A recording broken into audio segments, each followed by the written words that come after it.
As far as understood, prarabdha applies to the body, and this loop goes on until jnana is realized. So when does one do purushartha? My confusion is that the things going on is only due to prarabdha. Is there any purushartha involved?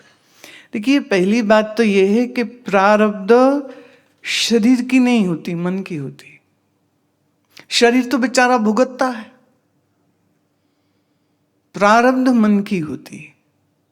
इसीलिए शरीर छूट जाते हैं, नया जन्म होता है। नया जन्म होना भी कारण कर्म ही है।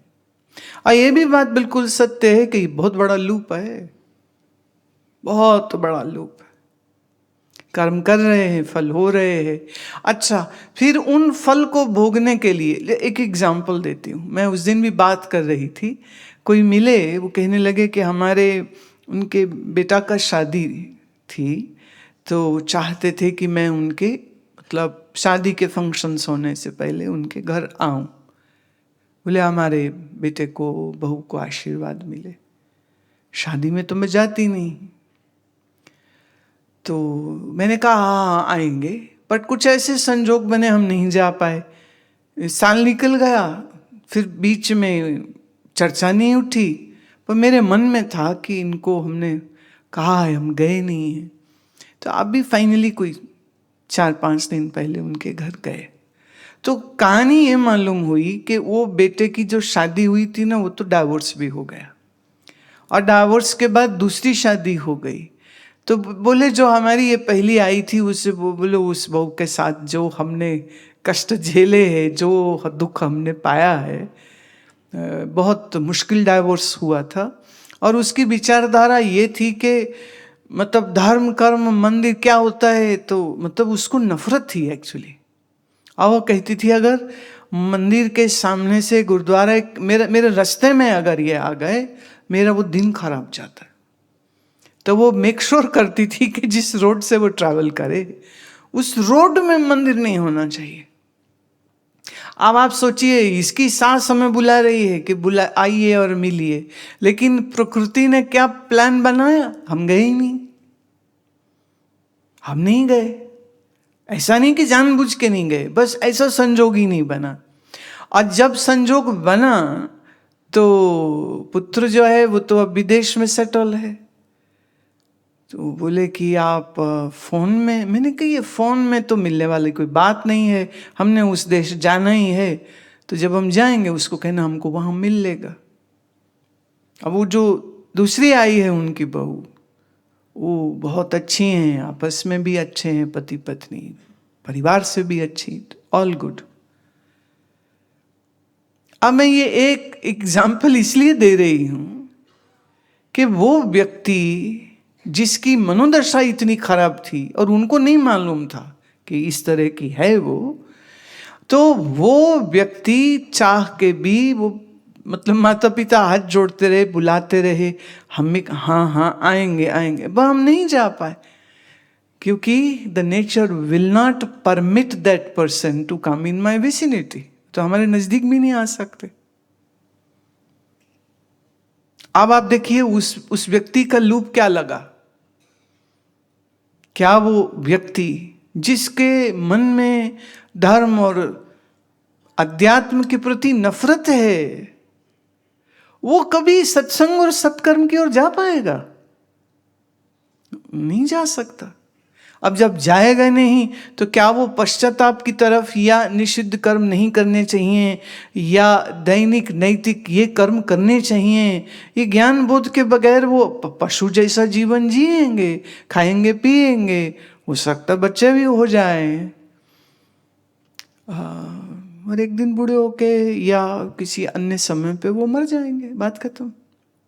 लूप कितना गहरा हुआ अभी, बड़ा गहरा लूप है ये, बहुत खतरनाक लूप है ये। इसलिए हमारे आचार्यों का ये कहना है कि हर व्यक्ति को ये मालूम होना चाहिए कि उसके दैनिक नित्य कर्म क्या है, वो जरूर करे। अब गायत्री का या आपका जो भी मंत्र है, मतलब गायत्री में इसलिए कह रही हूं क्योंकि उसके लिए किसी से दीक्षा लेने की भी जरूरत नहीं है, आप ऐसे ही कर सकते। तो दैनिक से गायत्री कर रहा हो, सुबह जल्दी उठता हो, ये नित्य कर्म है। किंचित प्राणायाम करता हो, ये भी एक नित्य कर्म है। अपने आसपास वृद्ध माता पिता, आचार्य, शिक्षक, उनका आदर सम्मान सत्कार सेवा करने वाला हो, दीनहीन गरीब पर, बालक पर दया करने वाला हो, ये नित्य कर्म है। ये करने ही चाहिए, इरिस्पेक्टिव आप किसी मजहब के हो, ये करना ही चाहिए। अब आप जैनी हैं अगर, तो गायत्री न करके आप नमोकार मंत्र कर लीजिए, इतना ही तो भेद होगा ना। आप अगर सिख परिवार से है तो आप मूल मंत्र कर लीजिए, पर कुछ तो करिए। न दान न सेवा, कुछ भी नहीं, तो ये तो राक्षस हो जाएंगे ना। फिर राक्षस का क्या है, वो आप भी दुखी रहेगा और दूसरों को भी दुखी रखेगा, आप कष्ट में रहेगा दूसरों को भी कष्ट में रखेगा। तो तामसिकता जिसके अंदर बहुत ज्यादा होगी, ऐसा व्यक्ति धर्म कर्म से बड़ी दूर हो जाएगा। तो वो हर बार और नीचे गिरेगा और नीचे गिरेगा और नीचे गिरेगा और नीचे गिरेगा और नीचे गिरेगा, उसका उठना तो असंभव ही हो जाएगा।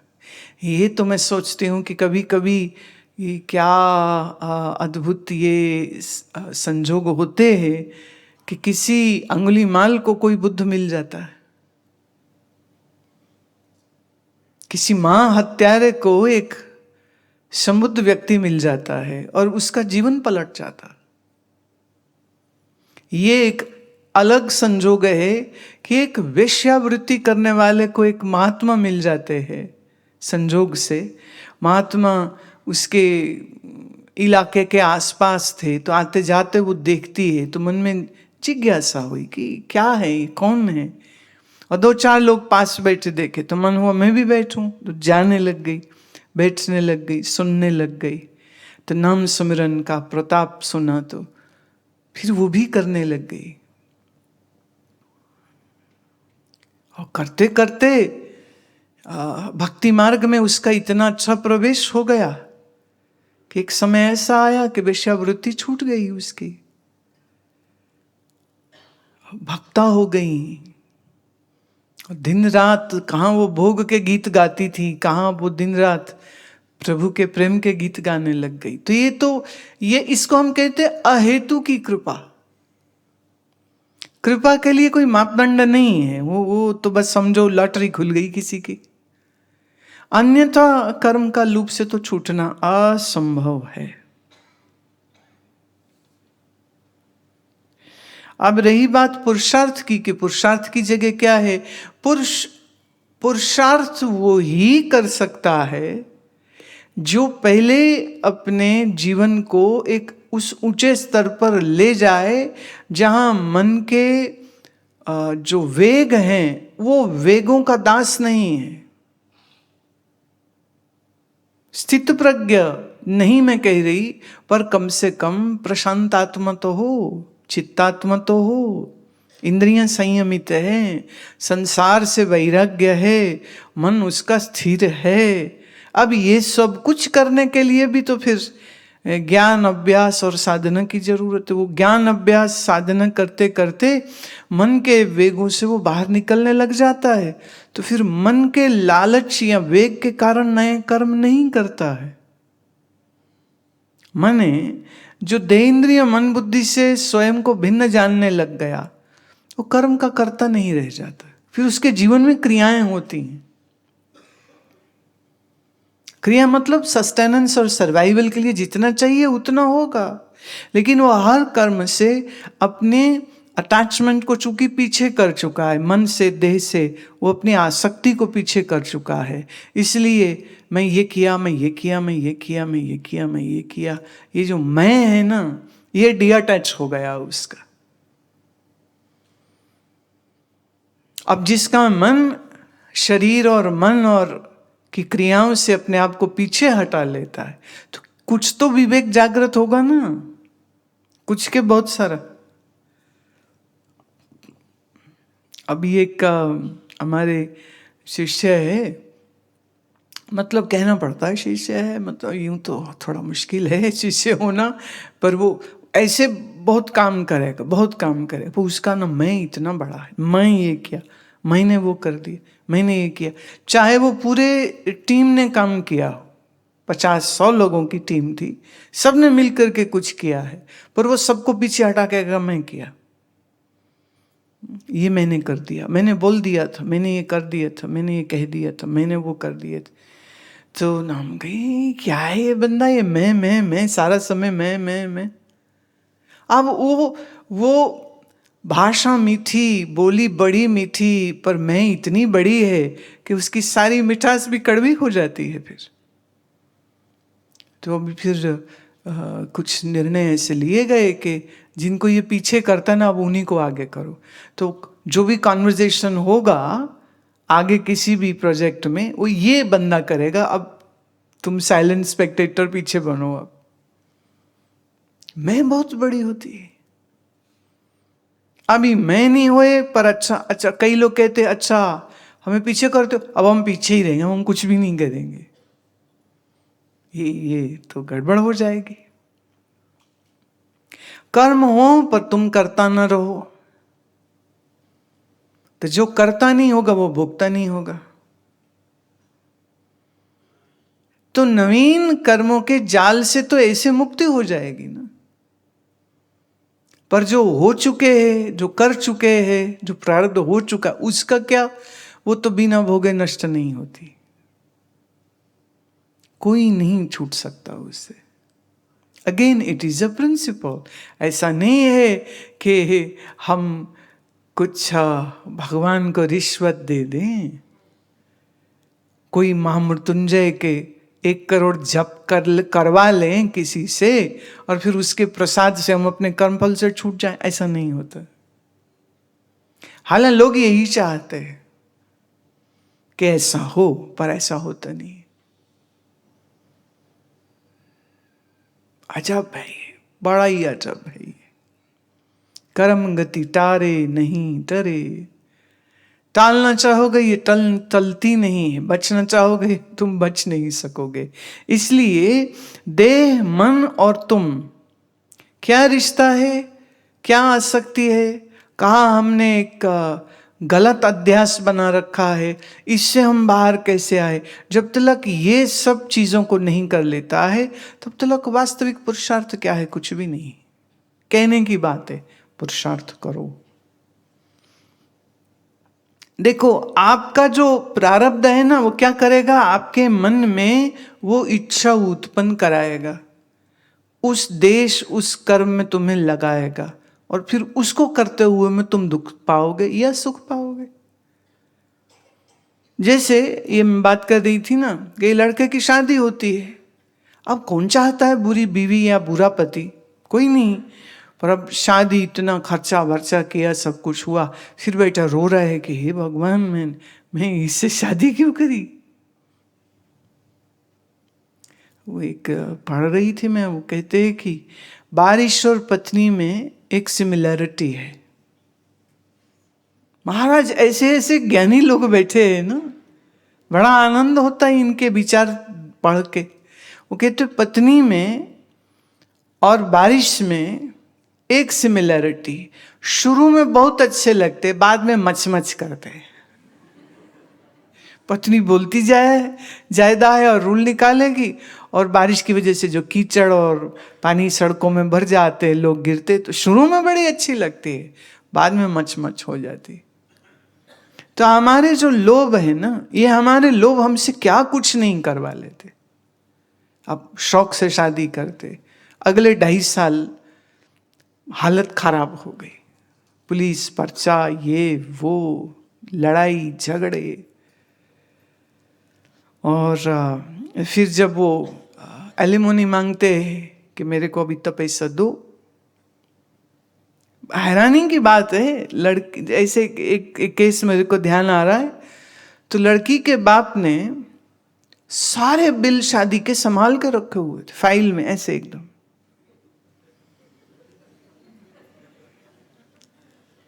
और सिर्फ बिल ही नहीं रखे, केटरर, टेंट, ज्वेलर, सिर्फ इसी के ही नहीं, जो एक्स्ट्रा हेल्प हायर किए थे उसका भी, जो बिजली का एक बड़ा कनेक्शन लेना पड़ा उसके भी, इसके भी, उस सारे बिल्स रखे हुए। और शादी जब वो करी थी उन्होंने ना, तो जितने बंदे बंदियां आए बारात के और जितने आए थे उनके एक एक व्यक्ति को खाते हुए वीडियो रिकॉर्ड किए गए थे। तो आप ये मत समझिए कि अगर किसी शादी में आपके ऊपर कैमरा में ना के शूट कर रहा है तो ऐसा नहीं कि वो खाली खुशी, वो हिसाब लग रहे हैं। Visual footage becomes an evidence. तो वो कोर्ट में उन्होंने पेश किया, माय लॉर्ड इनके यहां से 1000 आदमी आया था, पर प्लेट 2000 रुपया था, इतने बच्चे आए थे, इतनी नैनी आई थी, इतने इनके ड्राइवर आए थे और इतने हमारे लोग रहे। तो रिटर्न खर्चा बिल है, विजुअल का एविडेंस है, और उन्होंने करीब करीब कोई 50 लाख रुपया लगाया कि मेरा 50 लाख खर्च हुआ है। तो अभी और जो मेंटल टॉर्चर हो रहा है मेरी लड़की को, तो इसलिए अब हमको 2 करोड़ रुपया लड़के वाले दें तो हम साइन कर देंगे डाइवोर्स पे, नहीं तो चलते रहो। मतलब आप ये सोचिए, मतलब ये शादी करते समय प्लानिंग कर रहे थे कि अगर कहीं कुछ गड़बड़ हुई तो तैयारी रखो उसकी पूरी। तो ये शादी निभाने के लिए कर रहे हैं या कि ये बिल्कुल प्लानिंग चल रही है। अभी एक और केस ऐसे सुना मैंने, वो शादी उनकी शायद 3 महीने नहीं चली, उनको 1 करोड़ रुपया देना पड़ा 3 महीना। फिर वो बाद में वो कह रहे जी आजकल ये भी एक बिजनेस चल पड़ा है कि फैमिली एक लड़के को ट्रैप करती है, रोका सगन आदि करते हुए, फिर शादी होगी और फिर 2 या 3 महीने में कोई भी एक कारण बना के वो डाइवोर्स का फाइल करेंगे और फिर पैसे out of the court settlement करना है तो 1 करोड़ 2 करोड़, तो मतलब करीब 3 महीने में वो 2 करोड़ रुपया कमा लेते हैं। उसके बाद फिर वो नया मुर्गा ढूंढते कि अब कौन। तो अभी तो वेबसाइट्स आ गई ना शादी कराने के लिए, पुराना जमाना थोड़ी कि पंडित जी को बोलो देख ना, वो कहेगा हाँ देख रहा हूँ, वो देखते देखते पंडित ही मर जाता था, लड़का ही नहीं मिल रहा, लड़की नहीं मिल रही।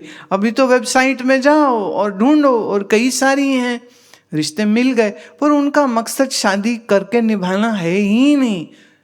मैं तो सुन के मैं अच्छा भाई ये भी एक नया एंगल हमको सुनने को मिल रहा है। बोले वो शादी इसीलिए करते हैं कि उनको तोड़नी है, उसको पैसा बनाना है। जहाँ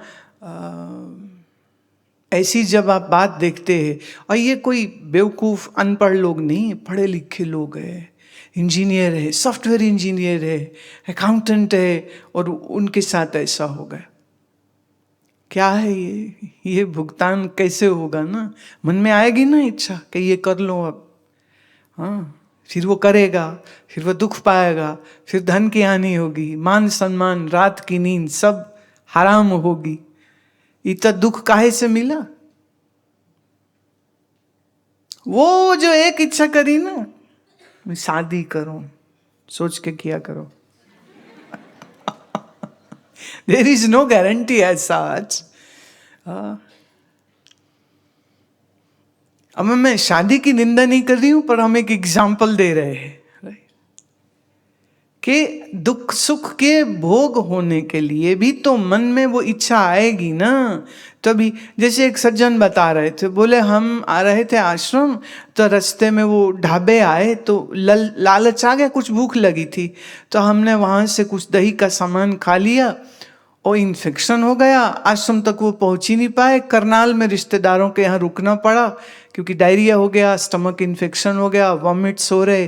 तो कह रहे ले अच्छे भले घर से निकले थे, आश्रम जाएंगे, और हम तो अस्पताल और करनाल में ही रह रुके, 4-5 दिन हम वापस पंजाब को लौट गए। तब किसने कहा था दही भल्ले खाओ?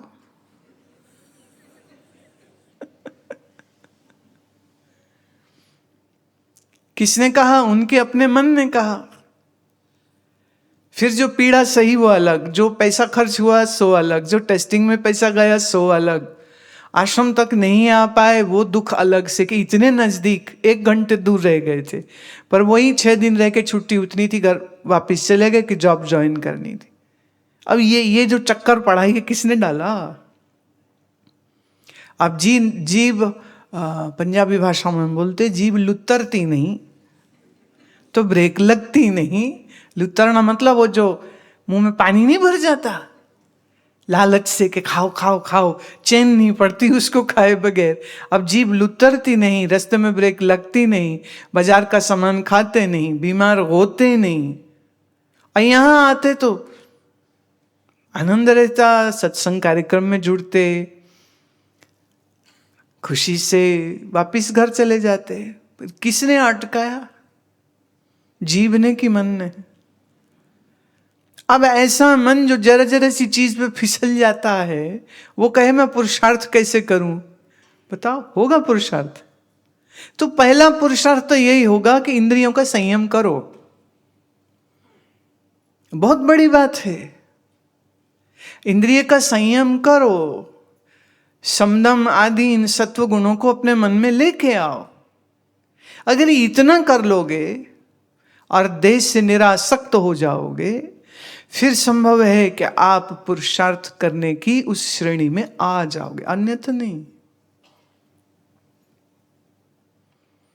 अब जैसे मानो एक घोड़े को हमने रस्सी से बांधा एक पेड़ के साथ। अब अगर वो रस्सी 1 मीटर लंबी है तो उस घोड़े को जगह है कि उस 1 मीटर में घूम ले, पेड़ के पास आ जाए आधी मीटर में कि पूरे 1 मीटर पे वो घूम ले, लेकिन जहां तक उसकी रस्सी है वो उतना ही तो घूम सकता है ना। तो ऐसे ही हर जीव अपने कर्म की रस्सी से बना हुआ है, वो रस्सी से बना हुआ है, क्योंकि कर्म की शक्ति जो है ना वो निरर्थक नहीं जाती, वो अपना प्रभाव दिखाती दिखाती। अब आपको हम तो भूल गए, जैसे आपने बाजार का कुछ खाया, खा के आप भूल गए, 2 दिन बाद इन्फेक्शन हुआ, अब आप रो रहे हो, पीट रहे हो, चिल्ला रहे हो, तुम भूल गए, तुम्हारा शरीर तो नहीं ना भूला। वायरस जो शरीर में आ गया, जो बैक्टीरिया था गंदा, वो शरीर में आ गया तो शरीर को कष्ट दे रहा है, आप भूल गए आपने क्या किया, शरीर नहीं भूलता है। ऐसे ही मन भूल जाता है उसने क्या कर्म किए, चित्त नहीं भूलता है, चित्त में सब स्टोर रहता है।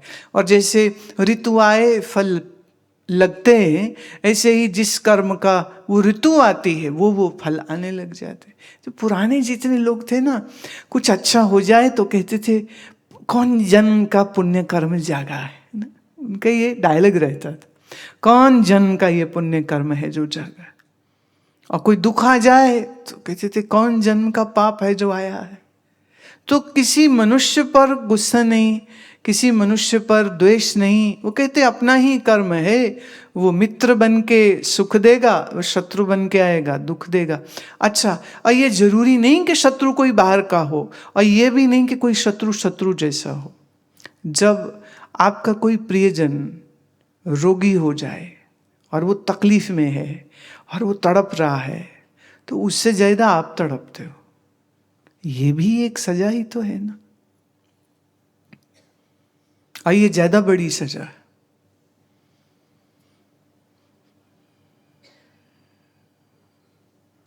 मुझे एक ट्रक ड्राइवर की महावाक्य जो वो ये लिखते हैं ना पीछे,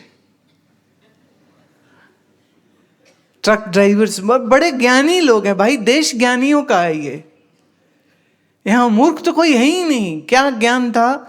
वो कहता है बुरी नजर वाले, हाँ ना ना ना ना ना ना, आप इतने भी ज्ञानी नहीं हैं।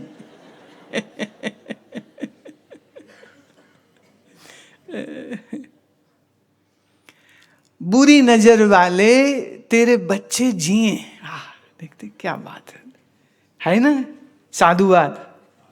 साधुवाद। ये बुरी नजर वाले तेरे बच्चे जिए, बड़े होके तेरा ही खून पिए।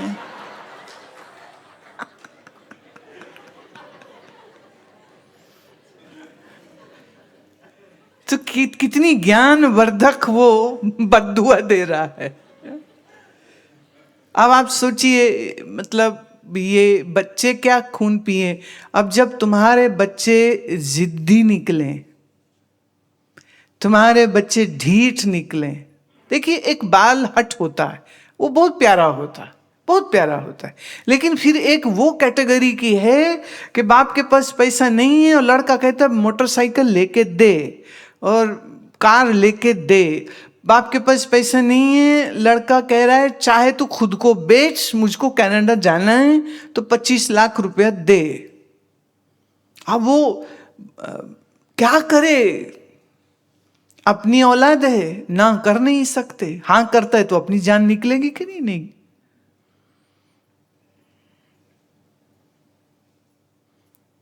बच्चे का दुख पिता के लिए, मां के लिए सहन करना ज्यादा मुश्किल है। वो अपना सह जाएंगे, बच्चे का कैसे सहे।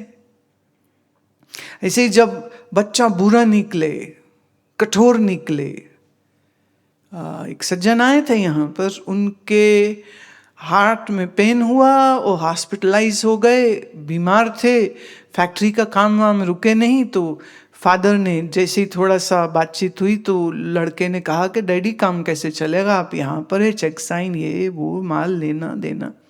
तो उन्होंने एक पावर ऑफ अटॉर्नी जो है वो साइन करा दी। जो बहुत सारे पेपर साइन हो रहे थे उसी में उसने उनकी विल बनवा ली थी, उस विल को पूरा अपने नाम करा लिया था। फैक्ट्री, घर, सब कुछ उसके नाम, बैंक अकाउंट डिटेल सब कुछ था, ये भी सब कुछ उसके नाम। वो बेचारे, वो ऑक्सीजन लगी पड़ी है उसी में, वो बेचारे ने साइन कर दिए। अब तो वो हॉस्पिटल में पड़े हैं। 4 दिन के बाद न बेटा आया न बहू है, वो पूछे कहाँ गए, और तो और पत्नी भी नहीं आई। अब वो अकेले पड़े हैं। छोटा लड़का आया, वो रोता हुआ, तो वो अपने फादर से कहता है कि भाई ने घर से बाहर निकाल दिया है और फैक्ट्री भी जाने नहीं दे रहा है, आपने सब कुछ उसको दे दिया। बाप कह रहे मेरे को तो पता भी नहीं। बोले ये तो काम हो गया। और वो पत्नी को भी शायद नाराजगी होगी इनसे, वो पत्नी भी अपने बड़े पुत्र के साथ मिल गई। बोले अब सड़ने दो बुड्ढे को अस्पताल में। तो उनके मित्रों ने हॉस्पिटल का बिल पे किया, और जब वो अस्पताल से निकलते हैं तो रहने को मकान नहीं है,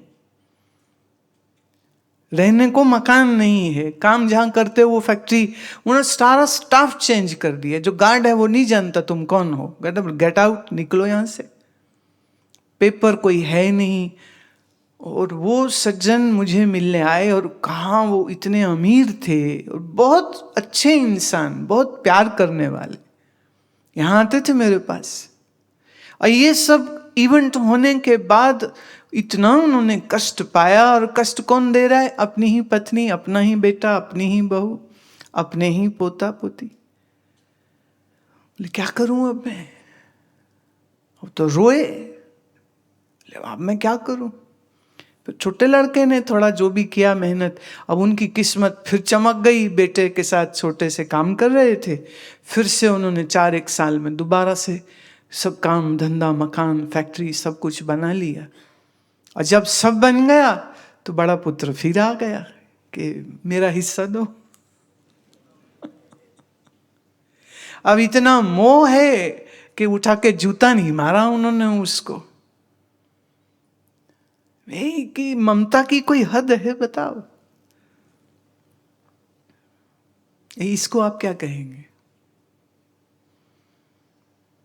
तो हम हर चीज से भाग सकते हैं, अपने कर्म से नहीं भाग सकते हैं। इसलिए लोग कहते ना भगवान से डरो। मैं कहता ना, भगवान से तो काहे डरना? डरना है तो अपने मन से डरो कि ये तुमको किसी ऐसे लूप में ना डाल दे जिस लूप के बाद तुम उसी में गोल गोल घूमते रह जाओ, बंधे हुए कर्म की रस्सी के साथ, और फिर तुम ना तो छूट पाओ ना ही कुछ और कर पाओ। तो पुरुषार्थ बहुत बड़ी चीज है, पर जो भोगी है, असंयमी है, तामसिक है, रजोगुणी है, ऐसे व्यक्ति का क्या पुरुषार्थ?